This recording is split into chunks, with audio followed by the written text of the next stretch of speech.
తాకట్టులో ఉన్న బంగారాన్ని విడిపించి ఆ రోజు ఆన్లైన్ రేటుకే మేము కొంటాం. Sharma gold company. నమస్కారం, వెల్కమ్ టు సుమన్ టీవీ. నేను గీతాంజలి. 2025వ సంవత్సరం వచ్చేసింది. మరి ద్వాదశ రాశుల్లో జన్మించిన వారి జాతక ఫలితాలు ఏ విధంగా ఉండబోతున్నాయి?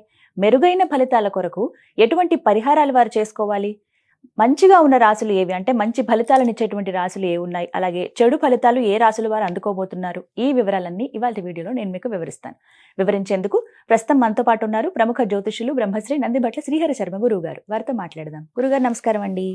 వాగర్థ వివ సంపృక్తౌ వాగర్థ ప్రతిపత్తయే జగతః పితరౌ వందే పార్వతీ పరమేశ్వరౌ. సదాశివ సమారంభాం శంకరాచార్య మధ్యమాం అస్మదాచార్య పర్యంతం వందే గురు పరంపరాం.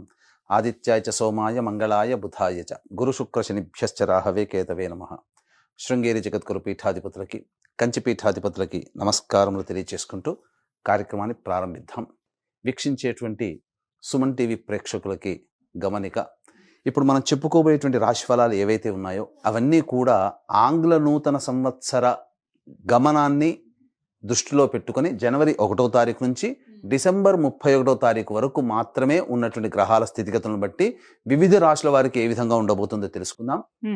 మనకు సాంప్రదాయానుసారంగా వచ్చేటువంటి ఉగాది నుంచి ప్రారంభమయ్యే రాశి ఫలితాలని, అనగా వచ్చే విశ్వావసునామ సంవత్సరానికి సంబంధించి ఉగాది ప్రారంభమయ్యడానికి అంటే ముందుగా మళ్ళీ ఆ యొక్క ఉగాది సందర్భంగా మళ్ళీ వివిధ రాశుల వారికి సంబంధించి రాశుల ఫలితాలు ఇవ్వడానికి ప్రయత్నం చేస్తాను.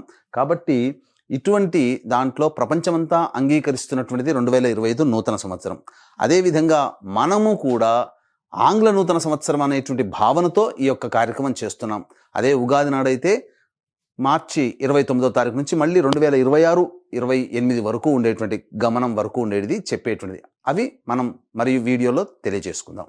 అదే అడగబోతున్నాను గురుగారు. అంటే సాధారణంగా ఒకటే ప్రశ్న అడుగుతారు, ఉగాది కదా అసలు చెప్పాలి జాతక ఫలితాలు అనేవి, ఈ లోపు ఏంటి అంటే ఒక సాంప్రదాయంగా అది కొనసాగిపోతుంది. అంటే మనకేమని చెప్పబడింది అంటే, ధర్మం ఏం చెప్పబడింది శాస్త్రంలో అంటేనమ్మా, ప్రపంచమంతా ఏది ఒక విషయం గురించి ఒక తాటి మీద ఉంటుందో అది ధర్మమే కూర్చుంటుంది, శాస్త్రమే కూర్చుంటుందమ్మా.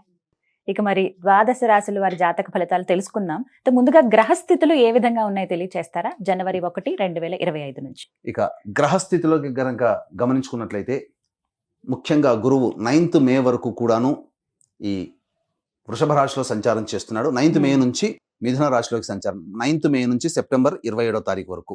ఇక సెప్టెంబర్ 28 నుంచి నవంబర్ 11వ తారీఖు వరకు కర్కాటక రాశిలో. ఇక నవంబర్ 12వ తారీఖు నుంచి డిసెంబర్ 28 వరకు కర్కాటక రాశిలోనే వక్రీకరించే స్థితి పొంది ఉండడం.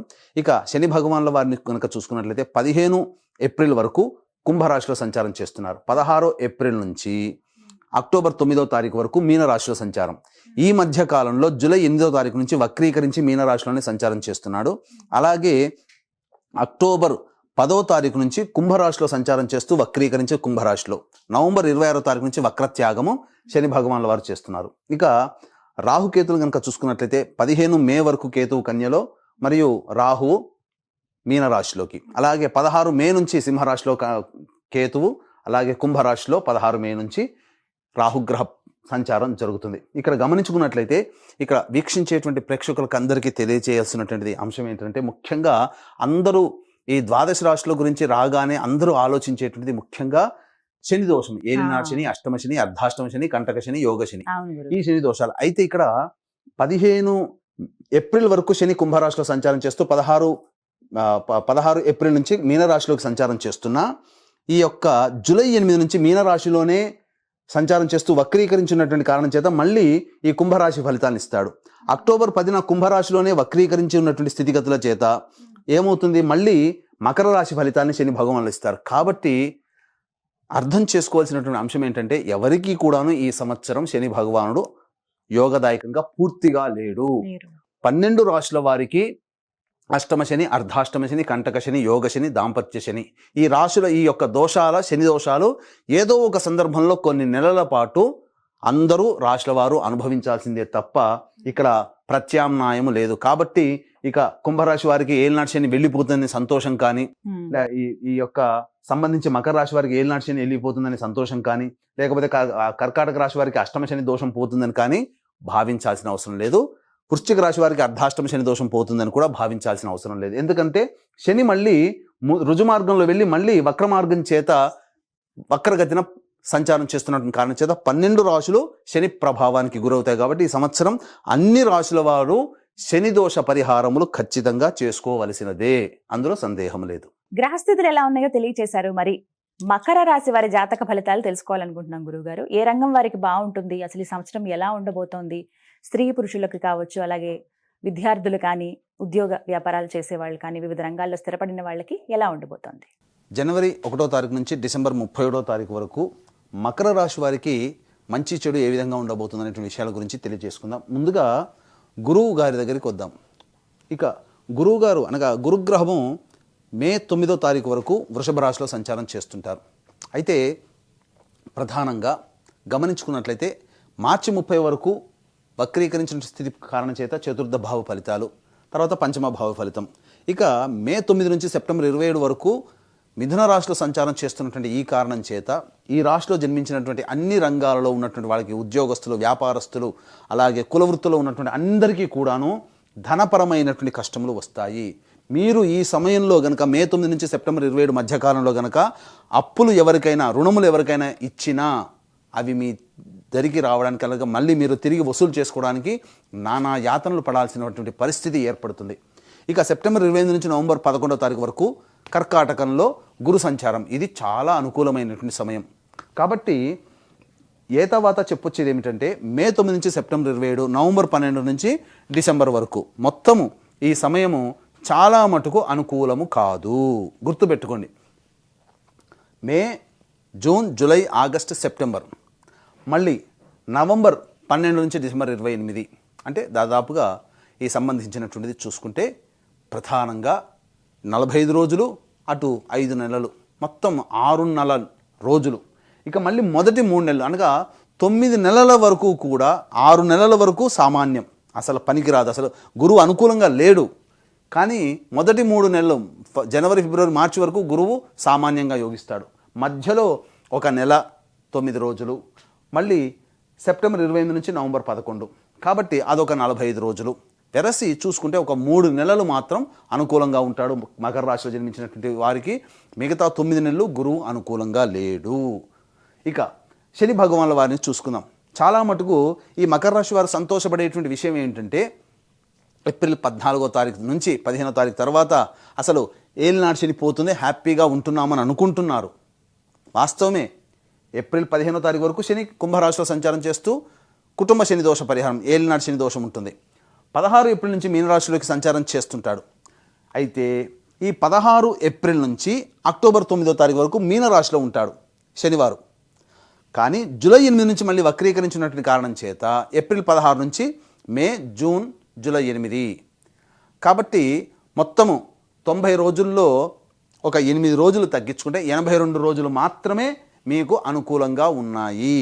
ఈ యొక్క మకర రాశి వారికి శనివారం అనుకూలంగా ఉంటారు.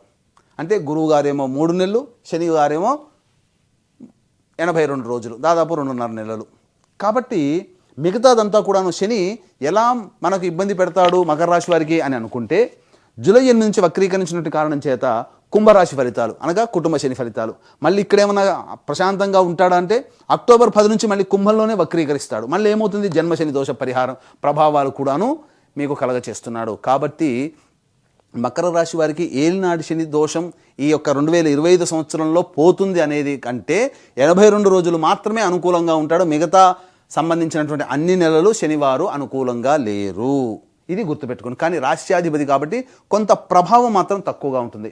ఇక రాహుకేతుల విషయానికి వద్దాం. రాహు మూడో స్థానంలో 16 మే వరకు, 9వ స్థానంలో కేతు 15 మే వరకు ఉంటారు. కానీ 16 మే నుంచి రాహు కుటుంబ స్థానంలో, అష్టమ స్థానంలో 16 మే నుంచి కేతువు సింహంలో ఉంటారు. కాబట్టి ఏమవుతుంది, ఇటు రాహు కూడాను కొంత యోగిస్తున్నాడు 16 మే వరకు. 16 మే నుంచి మళ్ళీ రాహు కుటుంబ స్థానంలో వస్తాడు. కాబట్టి ఇటు శని ప్రభావం, ఇటు రాహు ప్రభావం బాగోలేదు, కేతువు కూడాను సరిగ్గా లేరు. ఏమవుతుంది, జాతకరీత్యా రాహు, కేతు, శని, గురువులు 4 గ్రహాలు, ప్రధానమైన గ్రహాలు కొన్ని నెలలు మాత్రమే అనుకూలంగా ఉన్నటువంటి కారణం చేత చాలా కష్టములు అనేటువంటివి ఈ యొక్క మకర రాశిలో జన్మించినటువంటి స్త్రీ పురుషులు పొందే అవకాశం గోచరమవుతుంది. కాబట్టి మొక్కవోని ధైర్యంతో, ఆత్మవిశ్వాసంతో రాహు యొక్క అనుగ్రహం పొందాలంటే ధైర్యమే ప్రదర్శించాలి. శని యొక్క అనుగ్రహం పొందాలి అనుకుంటే దైవత ఆరాధన, నిజాయితీగా కష్టపడే తత్వాన్ని పెంచుకోవాలి. గురు అనుగ్రహాన్ని పొందాలి అనుకుంటే పెద్దలని గౌరవించాలి, దైవాన్ని తూలనాడకూడదు. అలాగే ప్రతి పని యందు కూడాను శ్రద్ధతో ఉండాలి. కేతు అనుగ్రహం పొందాలి అని అంటే ప్రధానంగా ఏది వచ్చినా యాక్సెప్ట్ చేసే తత్వంగా ధైర్యంగా ముందడుగు వేయాలి. ఇవి అలవర్చుకుంటే ఈ రాహుకేతులు శని గురువులు ఇచ్చేటువంటి దోషములు తగ్గిపోతాయి. ఇక అంశముల వారీగా మనం వద్దాం. ఉద్యోగస్తులు ప్రథమం. కేంద్ర రాష్ట్ర ప్రభుత్వ ఉద్యోగస్తులకి ఈ యొక్క గురు శని ప్రభావం, ప్రైవేట్ ఉద్యోగస్తులకు కూడా గురు శనిల ప్రభావం అంతంత మాత్రంగా ఉండడం చేత మీరు ఏవైతే ప్రమోషన్స్ ఏ స్థాయిలో ఊహిస్తారో అంతకంటే తక్కువ స్థాయిలో ప్రమోషన్స్ కలుగుతాయి. నిరుద్యోగస్తులకి బాగా కష్టపడితే తప్ప ఉద్యోగం లభించదు. ఈ 2025 సంవత్సరం అంతా కూడా కష్టాలేనా అంటే ఏమాత్రం కలత చెందకండి, మిగతా గ్రహాలు కూడా అనుకూలిస్తాయి. కాబట్టి ఇక ఉద్యోగస్తులకైతే ఒక ప్రైవేట్ ఉద్యోగస్తులకు ఒక ఆలోచన ఉంటుంది. మరి 2025 సంవత్సరంలో ఎప్పుడు ఉద్యోగ ప్రయత్నం చేయాలి, ఉన్న సంస్థలో పనిచేస్తున్నాం, అభివృద్ధి లేదు, మళ్ళీ కొత్త సంస్థలోకి వెళ్ళాలంటే ఏ సమయంలో ప్రయత్నం చేస్తే కాలం కలిసి వస్తుంది అనే విషయం కనుక తెలుసుకున్నట్లయితే మీకు కొన్ని సమయాలు చెప్తాను సంవత్సరం మొత్తంలో. ఆ సమయంలో మీరు ఉద్యోగం కోసం ప్రయత్నం చేయండి. వేరే సంస్థలో ప్రమోషన్స్తో కూడుకున్నటువంటి ఉద్యోగం కోసం ప్రయత్నం చేయండి. ఖచ్చితంగా దైవానుగ్రహంతో మీరు అనుకున్నది సాధిస్తారు. ఏ సమయం చెప్తాను. మకర రాశిలో జన్మించినటువంటి వారికి మార్చి 13 నుంచి ఏప్రిల్ 12 మధ్య కాలం ఒకటి. ఇక జూన్ 14 నుంచి ఆగస్టు 16వ తారీఖు, జూన్ 14 నుంచి జూలై 15వ తారీఖు వరకు రెండవ సమయం. ఇక అక్టోబర్ 16 నుంచి డిసెంబర్ 15వ తారీఖు వరకు మూడవ సమయం. ఈ 3 సమయాల్లో గనక ప్రైవేట్ ఉద్యోగస్తులు ప్రయత్నం చేస్తే ఉద్యోగం రాని వాళ్ళకి ఉద్యోగం, కొత్త ఉద్యోగం కొత్త సంస్థలో ప్రయత్నం చేసే వాళ్ళకి కొత్త ఉద్యోగం లభించి తీరుతుంది. ఇక ఉద్యోగస్తులకు సంబంధించిన సెక్షన్ అయిపోయింది కదండి. తర్వాత రాజకీయ రంగంలోకి వారికి వద్దాం. ఈ యొక్క మకర రాశిలో జన్మించినటువంటి రాజకీయ రంగంలో పనిచేసేటువంటి వాళ్ళు ఎవరికైనా కానీ పెద్దల ఆశీర్వచనమే ఉంటుంది తప్ప ప్రజల ఆదరణ అంతంత మాత్రమే. డబ్బులు బాగా ఖర్చు అవుతాయి. మీతో పాటు తిరిగి మీ పక్కన ఉన్న వాళ్ళే మీపై పోటీ చేసే అవకాశాలు ఈ యొక్క మకర రాశిలో జన్మించినటువంటి వారికి ఉండబోతుంది. కాబట్టి జాగ్రత్తలు పడండి. శత్రువుల పట్ల అప్రమత్తతతో ఉండండి. కాబట్టి ఎక్కువగా డబ్బులు ఖర్చు పెట్టి ఏదో సాధిస్తాము అనేటంటే డబ్బు ఖర్చు అవుతుంది తప్ప ప్రయోజనం అనేటువంటిది ఉండదు. కానీ పెద్దల దృష్టిలో మీకు మంచి స్థానం అనేటువంటిది నిలుపుకుంటారని చెప్పవచ్చు.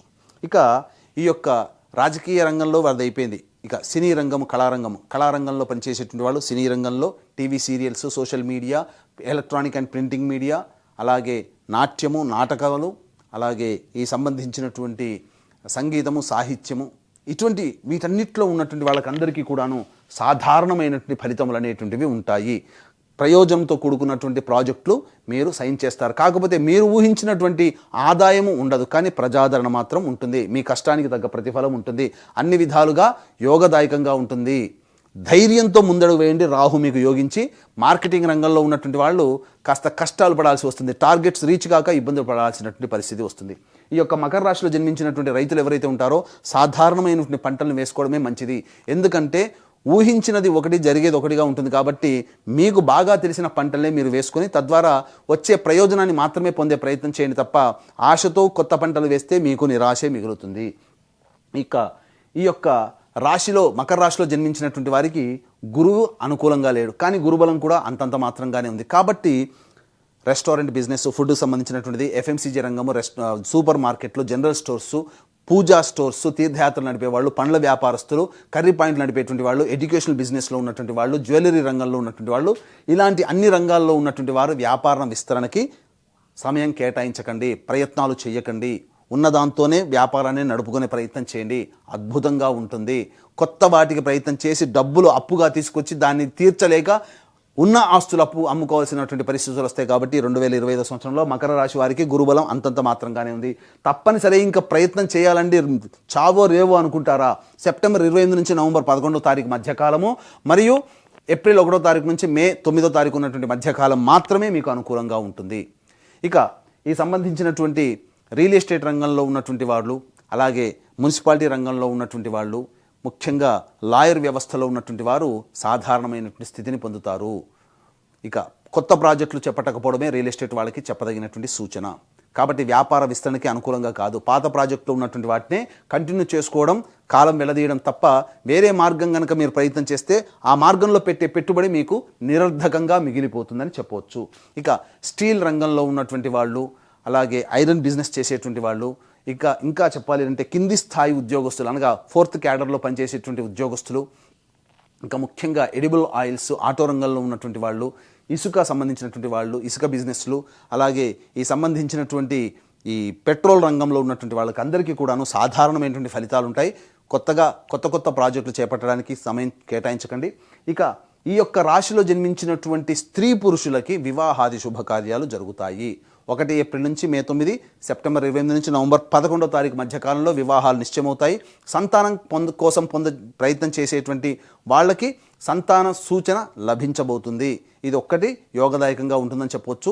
ఎట్టి పరిస్థితుల్లో ఈ రాశిలో జన్మించినటువంటి వారు ఎవరికి కూడాను అప్పు ఇవ్వకండి. అప్పిచ్చేటప్పుడు ఆచితూచి స్పందించి ఆలోచన చేసి పెద్దల అనుమతితో మీరు అప్పులు ఇవ్వండి. కొంతవరకైనా మీకు మంచి జరుగుతుంది. ఇక మీ పక్కన ఉన్న వాళ్ళే మీకు గోతులు తవ్వే అవకాశం ఉంటాయి. కాబట్టి నరఘోష, నరదృష్టి, శత్రు సమస్యలు ముఖ్యంగా ఎక్కువగా అవుతాయి. ఏమీ లేకపోయినా ఏదో వీళ్ళ దగ్గర చాలా గొప్పగా ఉందని భావించే వాళ్ళే మీ చుట్టుపక్కల ఎక్కువగా ఉంటారు. కాబట్టి అప్రమత్తతో వ్యవహరించండి. ఇక ఈ యొక్క రాశిలో జన్మించినటువంటి విద్యార్థులు కష్టే ఫలి అన్నట్టుగా ప్రయత్నం చేయాలి. మీకు మీరే పోటీ తత్వాన్ని పెట్టుకోవాలి. మీరు ఒకరు పోటీగా ఉన్నారు, ఆ పోటీని మనం అధిగమించాలనే తత్వంతో, స్ఫూర్తితో కనుక ప్రయత్నం చేస్తే కనీసం విజయమైనా పొందుతారు. జ్ఞాపక శక్తి తక్కువగా ఉంటుంది. పోటీ పరీక్షల యందు కొంత ఇబ్బందికర పరిస్థితులు అయితే ఏమాత్రమైనప్పటికీ కూడా ఇక్కడ గ్రహబలం అనుకూలంగా లేదు గురువు. కానీ 1 ఏప్రిల్ నుంచి మే 9వ తారీఖు వరకు ఆ మధ్యలో రాసేటువంటి పోటీ పరీక్షల్లో విజయాన్ని పొందుతారు.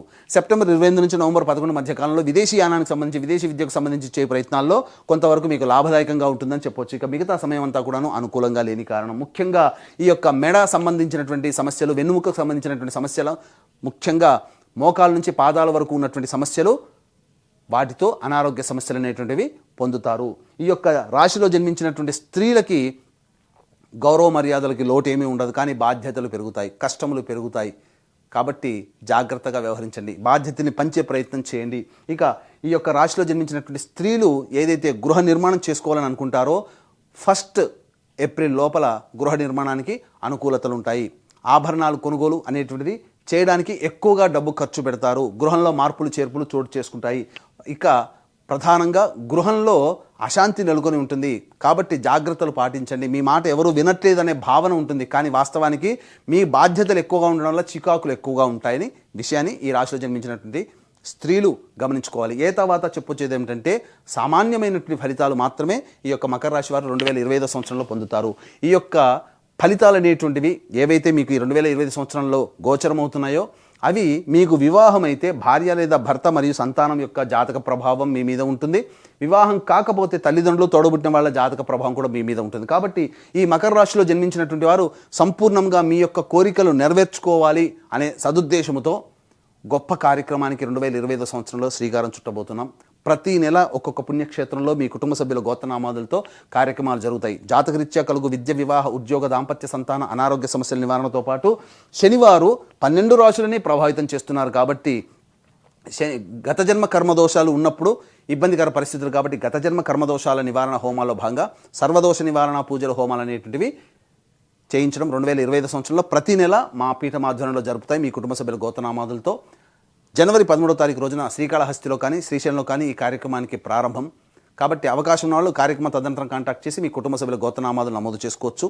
అలాగే తండ్రి వైపు, భర్త వైపు 6 తరాలు, తల్లి వైపు, భార్య వైపు 3 తరాల్లో కుటుంబంలో ఏవైనా దుర్మరణాలు ఉన్నా, liver problem, kidney problem, cancer రోగాలతో మరియు 60 సంవత్సరాల లోపల మీ కుటుంబ సభ్యులు ఎవరైనా చనిపోయినా వాటిని పితృదోషం అంటారు. పితృదోష నివారణార్థమే ప్రతి నెల ఒక మంచి రోజున పితృదోష నివారణ కార్యక్రమాలు కూడా జరిపించడం జరుగుతున్నాయి. వాటి కార్యక్రమ వివరాలు కూడా కార్యక్రమ తదనంతరం కాంటాక్ట్ చేసి తెలుసుకోవచ్చు. మకర రాశి వారికి ఏళ్ళనాటి శని కూడా ఉంది కదా గురుగారు. మరి పరిహారాల విషయం మాట్లాడుకుంటే జాతక ఫలితాలు ఇంకాస్త మెరుగ్గా ఉండాలన్నా, శని ప్రభావం తగ్గాలన్నా ఎటువంటి పరిహారాలు చేసుకుంటే బాగుంటుందంటారు? మకర రాశిలో జన్మించినటువంటి వారు ఈ యొక్క సంవత్సరం 2025 సంవత్సరంలో ఏవైనా కానీ అడ్డంకులు, ఇబ్బందులు ఎదురైతే సమస్య నుంచి ఎలా అధిగమించుకోవాలి, దైవానుగ్రహాన్ని ఎలా పొందాలి, ఎటువంటి పరిహారాలు చేసుకోవాలి అనేటువంటి విషయానికి వస్తే ప్రతిరోజు కూడా గుర్తుపెట్టుకోండి. దత్త అష్టకం, కాలభైరవ అష్టకం, అలాగే సుబ్రహ్మణ్య భుజంగ స్తోత్రము, వీలు కుదిరినప్పుడల్లా శివాలయ సందర్శనం, అమ్మవారి దేవాలయ సందర్శనం తరచూ చేస్తూ ఉండండి. చాలా మటుకు సమస్యలు తీరుతాయి. ఇంతటికంటే విభిన్నంగా మీ యొక్క జీవితం ఉందంటే మీ యొక్క జన్మజాతకంలోనే నడుస్తున్నటువంటి గ్రహ దశాంతర దశల ప్రభావాలు. కావున దగ్గరలోని మంచి ఉపాసనా పరులైనటువంటి జ్యోతిష్యుల్ని సంప్రదించి వారి సలహాలు, సూచనలు కనుక పాటించినట్లయితే మరింత మెరుగైనటువంటి జీవితాన్ని పొందుతారని ఆశిస్తూ సర్వం శ్రీ ఉమామహేశ్వర పరబ్రహ్మార్పణమస్తు. చక్కగా వివరించారండి. ధన్యవాదాలు.